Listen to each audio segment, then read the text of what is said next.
ভালোবাসা কি মানুষকে ডাকাত বানাতে পারে? 2026-এর অন্যতম ধামাকা মুভি টার্গেট নিয়ে কিন্তু এরই মধ্যে ঝড় শুরু হয়ে গেছে।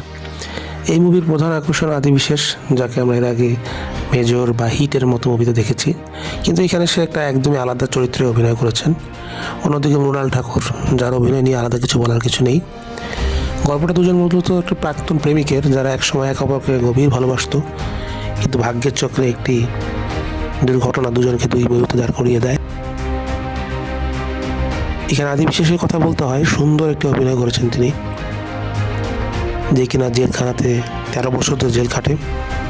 পরবর্তীতে তার জেলেরই কয়েদি বন্ধুর সহযোগিতায় জেল থেকে বের হয়ে এসে প্রতিশোধ নিতে চায় তার প্রাক্তন প্রেমিকের কাছে, কিছু উত্তর খুঁজতে চায় কেন সে মিথ্যে কথা বলে তাকে জেল খাটিয়েছিল।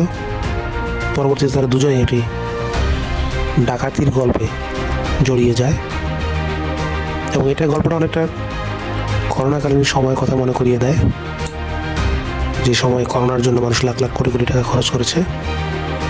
আর এই করোনাকালীন পরিস্থিতির মধ্যেই তাদের ডাকাতি ঘটনাগুলো ঘটে যায়। মৃণাল ঠাকুর এখানে শুধু ইমোশনাল রোলেই নয়, বরং অ্যাকশন অবতারও দেখা যাবে। আর মুভিটির ব্যাকগ্রাউন্ড মিউজিক আপনার গায়ে কাটা দিতে বাধ্য।